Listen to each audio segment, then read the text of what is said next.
Kembali lagi dengan saya Kalimas Sada dan hari ini saya akan membawakan segmen baru ke teman-teman, yaitu adalah Crypto Trading Bootcamp. Jadi sebenarnya apa sih Crypto Trading Bootcamp? Ini adalah kelas gratis yang kita kasih ke teman-teman.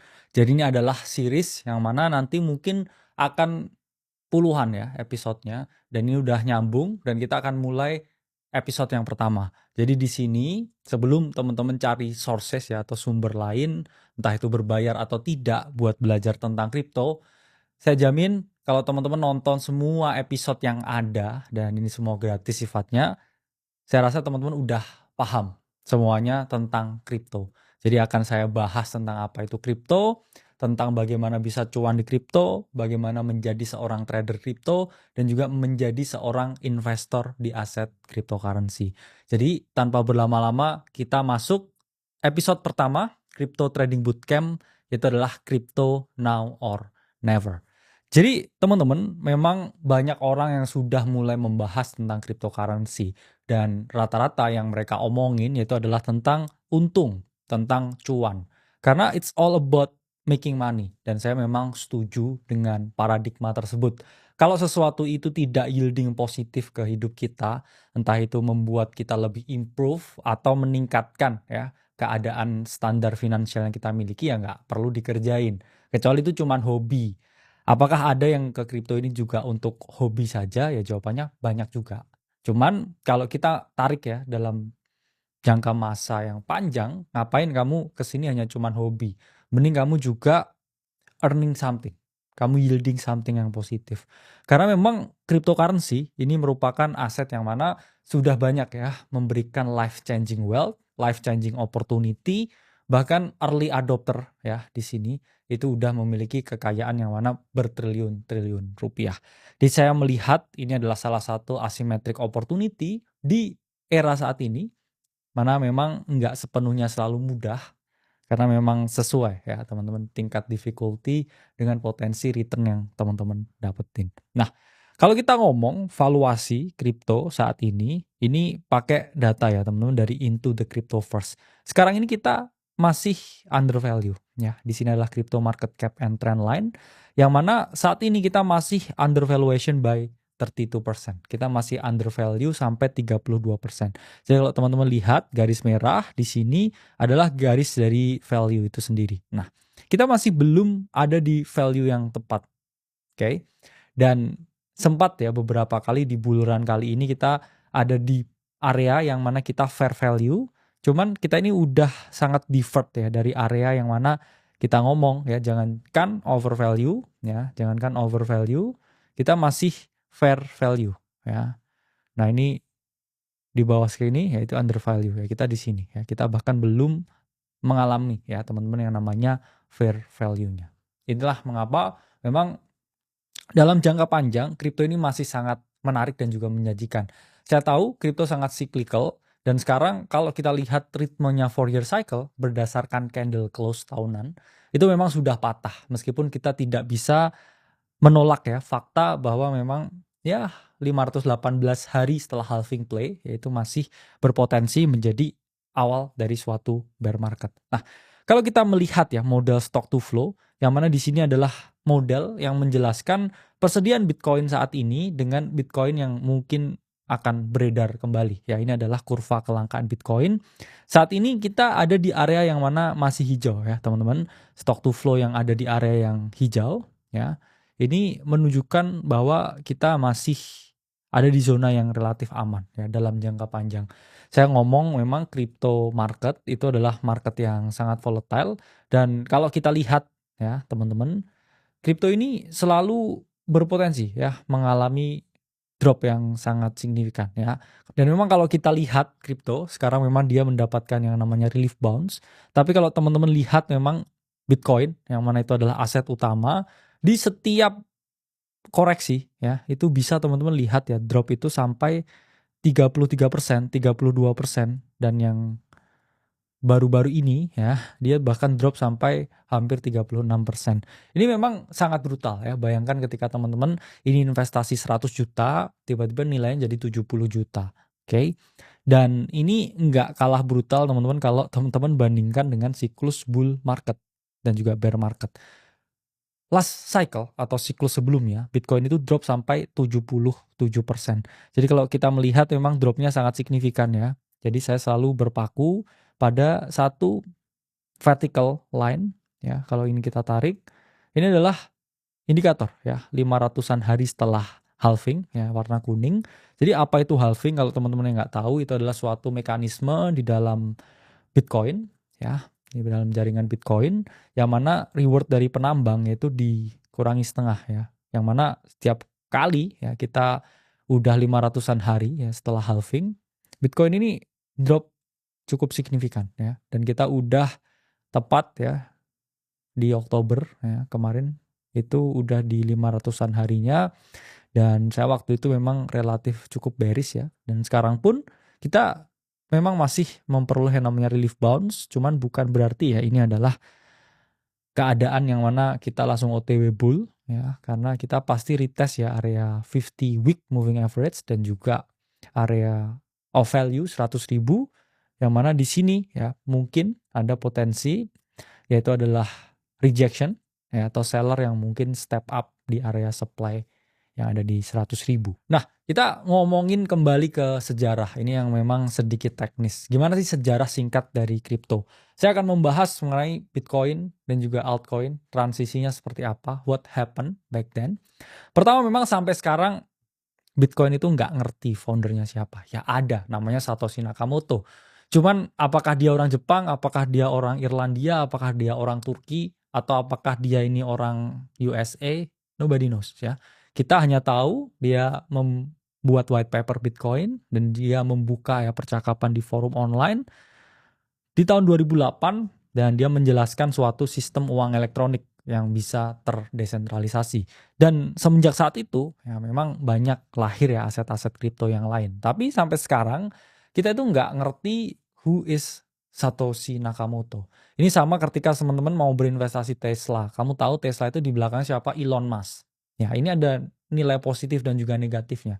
Let's say Elon Musk meninggal dunia, harga Tesla berpotensi jatuh.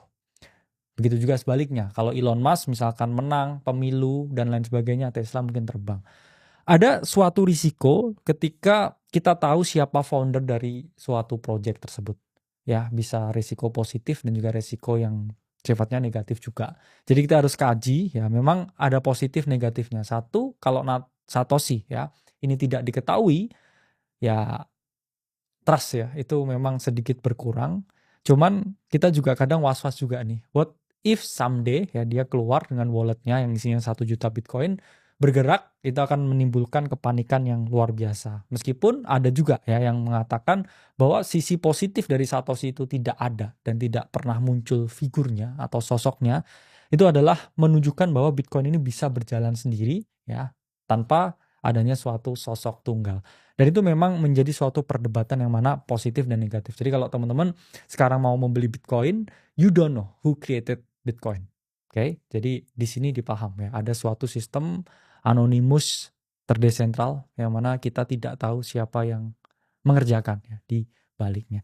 Nah, pertama kali memang Bitcoin ini beroperasi pada 3 Januari 2009 ya. Waktu itu Satoshi ya di sini dia menambang yang namanya adalah blok pertama di Bitcoin, yaitu adalah Genesis block. And the rest is history. Kenapa? Karena setelah itu banyak penambang lain ya, banyak pemrogram lain yang mana kemudian ya running Bitcoin, dan itu menjadi suatu momen yang sangat bersejarah. Jadi Satoshi memang memulai ini semua. Nah, ada banyak orang yang ngomong apakah Bitcoin ini bisa jadi gold 2.0 atau ini bisa nggak sih jadi emas yang kedua? Karena memang emas ini ya kan langka. Ya, orang akan memiliki argumen seperti itu. Meskipun saya sedikit counter argumen ya. Kalau orang ngomong emas itu langka, sebenarnya nggak juga. Ya langka di bumi. What if someday ada asteroid yang mana itu berisi full emas ya. Supply emas itu juga bisa membludak. Tapi kalau Bitcoin itu supply-nya memang 21 juta fix. Meskipun ya teman-teman jangan salah, Bitcoin ini memang masih belum dianggap emas digital. Saya setuju itu. Bitcoin itu lebih mirip ke saham teknologi, indeks saham teknologi. Kenapa? Ya kita lihat price actionnya. Ketika tahun ini gold naik, Bitcoin itu tidak naik. Ya, ini kalau kita lihat Bitcoin melawan aset lain di tahun 2025. Kita bisa melihat bahwa Bitcoin ini underperform ya. Gold naik 60%, Bitcoin turun, Nasdaq naik 21%, S&P 500 naik 17,6%.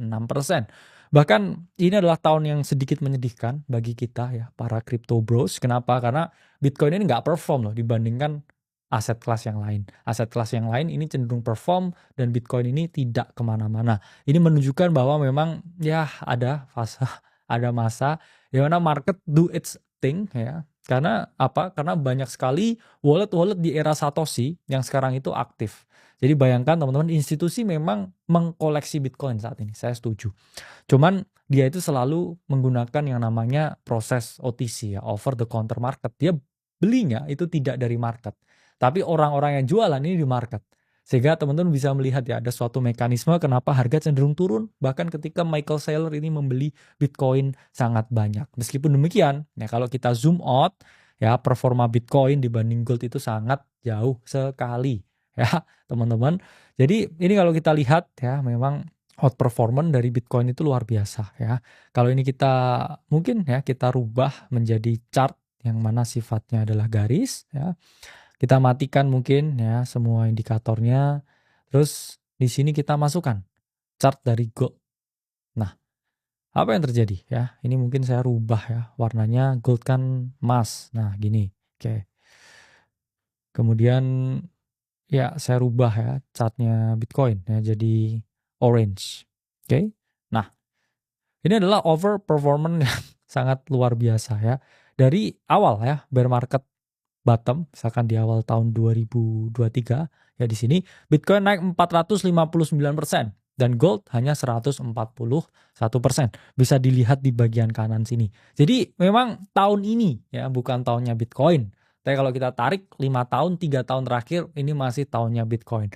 Jadi ya memang saya melakukan yang namanya trade dan juga rebalancing Bitcoin di awal tahun dan juga menambah exposure ke gold, dan itu mungkin juga salah satu keputusan investasi terbaik yang saya lakukan di tahun 2025 kemarin. Nah, ada gula ada semut, orang terinspirasi dengan Bitcoin karena berpikir bahwa satu, mungkin saya bisa meniru movement yang sama, atau yang kedua mereka mungkin berpikir bahwa oke, if Bitcoin continues to go up, kenapa saya nggak bikin koin lain, dan kalau koin itu naik nilainya saya juga bisa jadi kaya. Naluri alami manusia. Itulah mengapa lahir Namecoin ya, April 2011, Oktober 2011 lahir Litecoin, kemudian 2015 ya lahir Ethereum, yang mana dia adalah uang yang bisa diprogram dengan teknologi smart contract yang bisa dimiliki ya. Itu awalnya Bitcoin ini hanya seperti batu digital, tapi Ethereum inilah suatu jaringan yang mana kita bisa membangun sesuatu di atasnya. Jadi uang yang bisa diprogram, memiliki suatu sistem monetary sendiri ya, sistem ekonomi sendiri yang mana memang memiliki konsep yang sedikit berbeda dengan Bitcoin. Meskipun demikian ya teman-teman, ada chart yang namanya Bitcoin Dominance, nanti akan saya tunjukkan. Artinya apa? Chart Bitcoin Dominance itu menunjukkan berapa banyak sih Bitcoin secara valuasi dibandingkan dengan altcoin yang lain. Kalau secara valuasi Bitcoin ini jauh lebih tinggi, ya altcoin nggak punya ruang bergerak. Dan kalau kita lihat dari tahun 2022, ya harga Bitcoin mengalami kenaikan, tapi Bitcoin Dominance itu juga mengalami kenaikan. Artinya apa? Ya artinya altcoin nggak punya ruang, karena cuman Bitcoin yang naik terus. Kenapa Bitcoin di siklus ini naik terus? Yaitu adalah antisipasi dari ETF. Ya, jadi Wall Street ini membuat suatu produk di mana kita bisa memiliki exposure terhadap Bitcoin tanpa kita melakukan self custody dan memegang Bitcoin itu sendiri. Jadi kita membagi risikonya. Oke. Lalu ada yang namanya adopsi yang meningkat karena ada Ethereum bisa diprogram ya dengan teknologi smart contract. Lahir yang namanya decentralized finance. Dia ingin mirroring bank. Oke, kita bangun bank di atas jaringan Ethereum. Kamu nanti bisa ya di atas smart contract ini meminjamkan uangmu ke sini ya. Kemudian saya akan lending itu ke somebody else ya, dan saya akan dapat yield di sini. Ini adalah sistem yang terbangun di atas DeFi. DeFi ini meledak di 2021. Kenapa? Waktu itu satu memang COVID. Dua adalah liquidity injection di tahun 2021 itu yang luar biasa gede. Jadi apapun naik.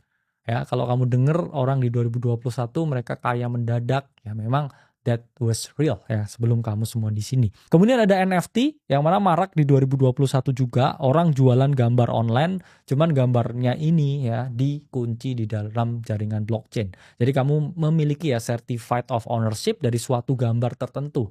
Yang mana ini memang waktu itu hype ya, tapi sesuatu yang sangat hype akhirnya juga mereda juga. Lalu institusi dan negara besar El Salvador ya mengadopsi pembelian Bitcoin dan sekarang unrealized profitnya itu sampai miliaran dolar ya. Jadi ini memang sesuatu yang mana bisa ya diimplementasikan dalam jangka panjang mungkin ya untuk negara-negara lain. Nah, saya masih ngomong so far memang secara performan Bitcoin bisa dibilang ya sebagai aset terbaik sepanjang sejarah. Saya tidak melebih-lebihkan ya karena kalau ditarik dari inception-nya yaitu Bitcoin itu naiknya ratusan ribu persen ya. Memang Bitcoin itu so far ya data performance kalau kita tarik dari 2015 sampai 2025 CAGR ya atau compound ya annual growth rate dari Bitcoin itu 74% per tahun. Mengalahkan emas yang hanya 15% dan juga S&P 500 yang mana 14,8%. Jadi kalau teman-teman misalkan dalam 1 tahun ya ada suatu keadaan ekstrim yang mana inflasinya itu sampai 20%, let's say hyperinflation. Dan aset yang kamu pilih tidak bisa mengalahkan ya dari inflasi tersebut, endingnya by system kamu didesain untuk menjadi tambah miskin. Bukan berarti kamu yang tidak giat bekerja. Kamu akan merasa kok nggak bisa beli rumah, kok cicilan mobil makin mahal. Karena harganya naik. Harga rumah naik, harga mobil naik. Karena apa? Jumlah uang yang beredar ini terlalu banyak. Sehingga nilai dari uang itu turun, harga barang ini naik. Jadi kalau teman-teman nggak bisa beating the inflation, ya kamu nggak akan pernah bisa jadi tambah kaya. Kamu akan antara jalan di tempat atau tambah miskin. Itulah mengapa perlu melakukan yang namanya investasi. Saya bukan ya sales Bitcoin, sales kripto. Kalau kamu merasa nyaman dengan saham, ya investlah saham. Kamu merasa nyaman dengan emas, ya investlah emas. Ya. Nah jadi kalau misalkan ya kamu mau berinvestasi di emas ya atau gold, di kripto pun juga ada ya yang namanya Pax Gold. Itu adalah dari Tether. Nah Bitcoin memang ya kalau kita tarik ya dari inception to this date ini naiknya udah puluhan ribu persen bahkan ya ratusan ribu persen karena back in 2013 ya saya ngomong waktu saya masih di SMA waktu itu ya ada orang yang nawarin saya beli Bitcoin. Dia adalah sound engineer dari US dan saya menyesal ya waktu itu nggak beli. Kenapa ya waktu itu SMA ya teman-teman nggak punya duit tapi saya udah tahu Bitcoin. Kenapa? Karena sound engineer ya saya dulu ngeband heavy metal genrenya dan orang ini orang Makassar ya kuliah di US. Kemudian dia balik ke Surabaya yaitu adalah rumah keluarganya dan di sana ya dia itu udah pegang Bitcoin banyak ya. Mungkin kamu kalau lihat ini ya namanya Mas Andri, kamu pasti mungkin sekarang jadi orang kaya raya ya. Saya nyesel nggak beli dari kamu dulu. Oke. Jadi next ya kita lihat ya performa luar biasa dari altcoin yang mana ETH ya dari inception naik puluhan ribu persen, Solana juga naik ratusan ribu persen. Jadi memang ada gula ada semut melihat potensi yang luar biasa dari Bitcoin. Banyak orang yang membuat ya Bitcoin dengan versinya masing-masing dan kita sebut ya namanya itu dengan altcoin atau alternatif coin ya. Kalau teman-teman ya mau melihat altcoin itu teman-teman bisa lihat di websitenya coingecko.com. Jadi ini Bitcoin ya. Selain Bitcoin ini adalah altcoin. Altcoin stands for alternative coin. Jadi kalau kamu mau melihat ya di sini di coingecko.com, okay, it's a free website teman-teman. Bisa lihat nih, misalkan teman-teman mau beli BNB ya, teman-teman klik BNB di sini, teman-teman bisa melihat ya market cap-nya itu 123 billion ya dan lain sebagainya. Yang mana inilah tokenomics, token economics. Nanti akan saya jelaskan lebih dalam. Jadi di sini ya teman-teman bisa melihat bagaimana ya kenaikan harga BNB dulu $15, sekarang 1.200. In the long enough time frame, teman-teman, aset kripto yang bagus dan berkualitas itu akan selalu menemukan jalannya untuk naik. Ya, jadi memang ada beberapa ya, ada banyak sekali yang tidak berkualitas. Cuman yang berkualitas ya ini adalah jaringan layer 1 dipakai setiap hari, ada orang yang nge-build di sana. Ini akan cenderung mengalami kenaikan. Teman-teman juga bisa melihat ada Cardano, oke? Kemudian ada Monero ya, ada Sui, ada Litecoin, Hyperliquid dan lain sebagainya. Jadi ini adalah website di mana teman-teman bisa ya melihat overall gimana sih pergerakan aset altcoin yang lain. Meskipun demikian ya, Karena saya udah jelasin sebelumnya. Tahun ini, siklus ini, Bitcoin dominance itu naik bersamaan dengan Bitcoin. Jadi altcoin itu tidak memiliki tempat. Altcoin tidak terlalu perform, teman-teman. Kenapa? Karena hanya 2 dari top 15 aset altcoin yang mana ini perform ya dari Desember 2022. Hanya 2. Satu adalah Solana, 2 itu adalah XRP. Jadi hanya 2 koin yang mana di siklus ini yang top 15 ya. Yang 15 besar itu yang ngalahin Bitcoin. Sisanya apa ya? Sisanya mereka mengalami yang namanya drawdown yang maksimum. Ya, kenapa? Karena terlalu banyak jumlahnya. Jadi kenapa ya? Kripto ini bisa menjadi suatu aset yang mana performanya itu oke. Pertama karena adopsi. Ya, kita udah lihat tadi bahwa ini adalah teknologi yang mana teknologi itu bisa digunakan. Orang membutuhkan jaringan blockchain dan juga teknologi tokenisasi. Kemudian yang kedua, aset ini itu jumlahnya itu hanya 21 juta ya yang Bitcoin. Aset-aset yang lain ya, altcoin lain itu juga ada yang supply-nya itu limited plus dia masih melakukan burning. Jadi dia bakar terus supply-nya supaya apa? Supaya itu tambah unlimited lagi. Ya, itu adalah strategi yang mereka lakukan untuk tokenomiknya itu menjadi lebih baik. Dan selanjutnya ada institusi besar, ada Pantera Capital, ya ada Coinbase Venture, Dragonfly ya dan lain sebagainya yang mana mereka ini juga berinvestasi ke berbagai project altcoin ini. Jadi mereka pun juga melihat ini adalah suatu asymmetric opportunity yang mana memiliki chance untuk mengalami kenaikan beberapa tahun ke depan. Saya ngomong memang kalau kita lihat ya ETF ya Exchange Traded Fund ini AUM ya atau Bitcoinnya yang mereka hold ini tambah banyak. So far institusi gabungan ya dari BlackRock, Fidelity, Grayscale, 21 Shares, Bitwise, Grayscale Mini, dan yang lain, ini mereka udah pegang 1,2 juta keping Bitcoin. Jadi yang dipegang oleh para ETF issuer ini sudah mengalahkan jumlah yang dimiliki oleh Satoshi. Jadi kita udah melihat adanya ya demand yang real dari sektor yang nyata. Mereka melihat ini sebagai suatu bahan adopsi. Bayangkan ya, institusi besar ini 5 tahun yang lalu itu ngomongin jelek tentang Bitcoin. Tapi karena demand yang begitu tinggi dari customer mereka dan mereka all they care about is profit, ya mereka mau nggak mau ya udah kita beli Bitcoin. Itulah mengapa dari 2022 akhir sampai saat ini 2026 Bitcoin mengalami ya kecenderungan kenaikan. Kenapa? Karena these institutions they are coming ya after your Bitcoin. ETF dari Bitcoin pun yang paling sukses sepanjang sejarah ya kalau kita bandingkan dengan ETF-ETF yang lain. Bahkan gold ya itu untuk mencapai ya teman-teman valuasi 70 ya, billion itu membutuhkan 1691 hari. Sementara Bitcoin ini hanya 341 hari ya. Jadi dalam 1 tahun Bitcoin itu udah ya mendekati valuasi dari gold ETF-nya. Ini menunjukkan apa ya? Kalau adopsinya ini memang jauh lebih cepat daripada gold. Dan kita ngomong ya dalam investasi apapun, dalam trading kita selalu melihat perspektif risk to reward. Saya kalau meresikokan segini banyak, berapa sih potensi reward ya atau keuntungan yang mana bisa saya dapatkan? Saya masih percaya memang risk-nya itu, downside-nya itu limited, tapi potensi reward-nya yaitu lumayan signifikan. Jadi kita akan membahas ya teman-teman, kalau saya ini mau memang mendalami kripto dan juga sukses di bidang ini, apa sih yang sebenarnya harus saya lakukan? Di sini saya akan memberikan teman-teman bekal ya untuk para investor pemula. Nanti kita akan deep dive ya di series selanjutnya tentang trading dan lain sebagainya. Tapi di sini saya akan ngomong, investor pemula itu harus ngapain sih? Pertama, kamu harus punya literasi dan juga riset. Saya dulu ya bisa di market, kenapa? Karena saya dari SMA yaitu udah ngikuti Olimpiade Pasar Modal, saya tahu gimana baca candlestick dan lain sebagainya. Itulah yang menyebabkan saya punya literasi dan riset. Saya itu dulu juga seorang dosen keuangan ya, jadi saya sangat tahu bagaimana mekanisme dari pasar itu sendiri.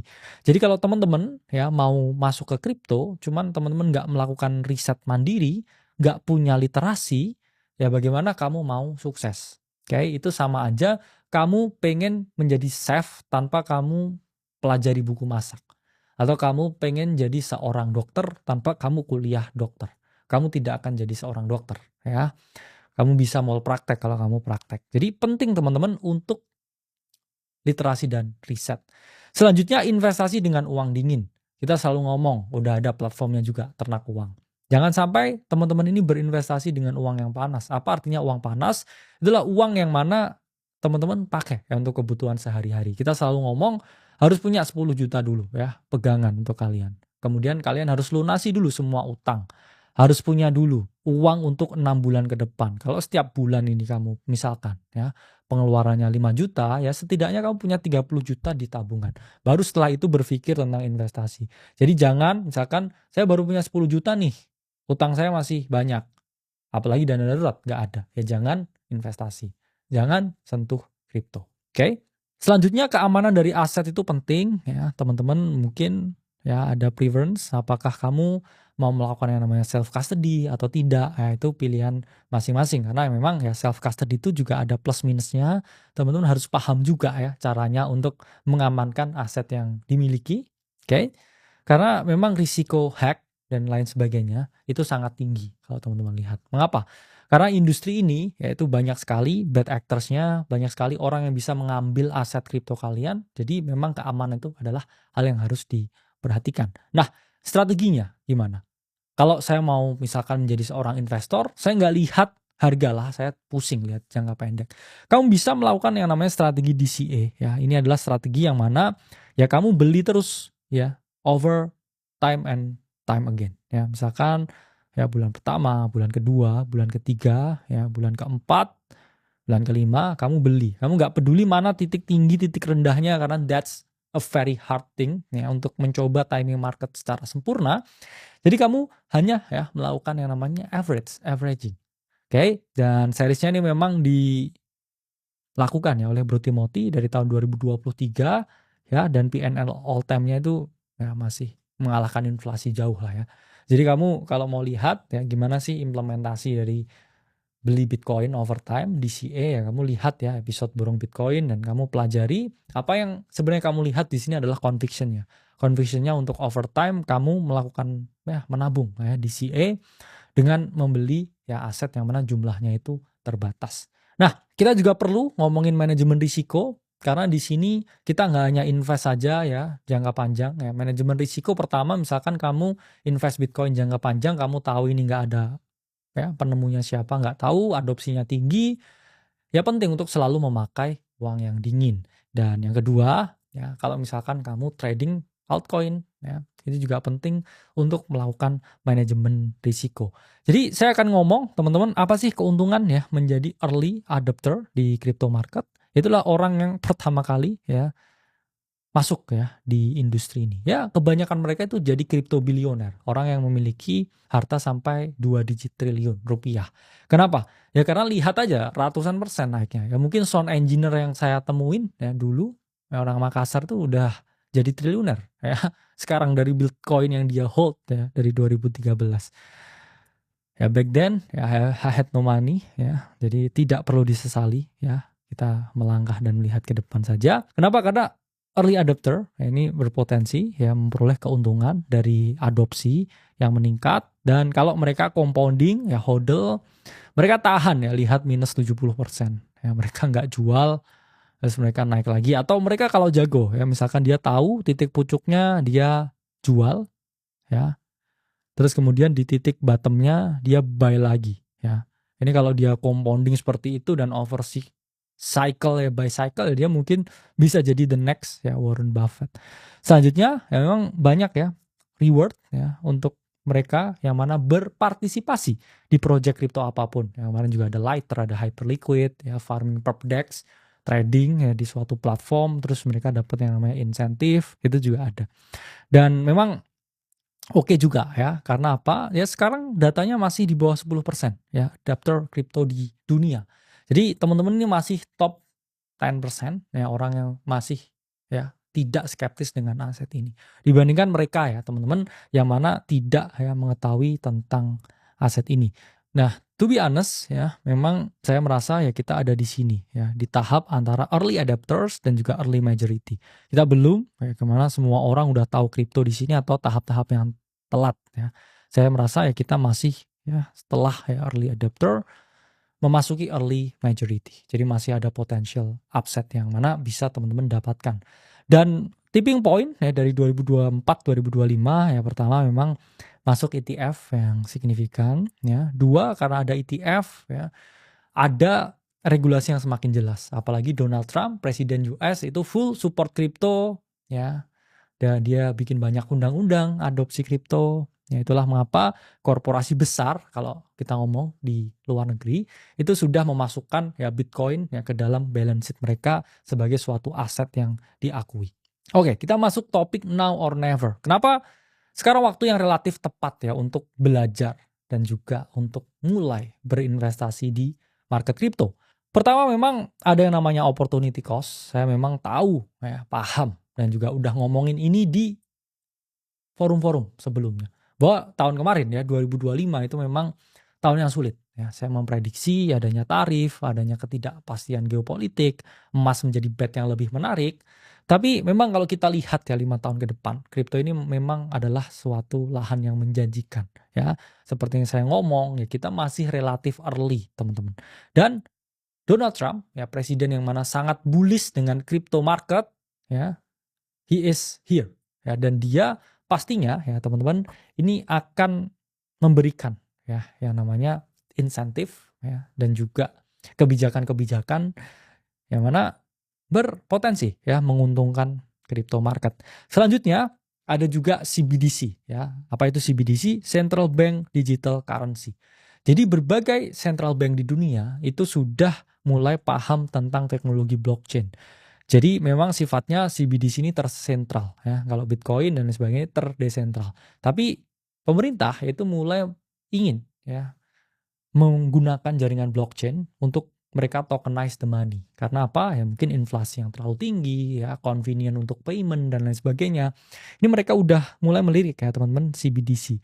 Jadi ketika ya government aja udah ya melakukan dan juga mengimplementasi teknologi blockchain, ya kenapa kita juga tidak melek dengan teknologi ini. Dan kalau kita ngomong ya adopsi nasional itu terus meningkat ya, selalu ada ya third party ya company ke government ya, dia menjembatani ya untuk mereka ya ini membeli yang namanya Bitcoin ya. Jadi kalau kita ngomong memang ya kita ada di era ya transisi saya rasa sebelum ya early majority.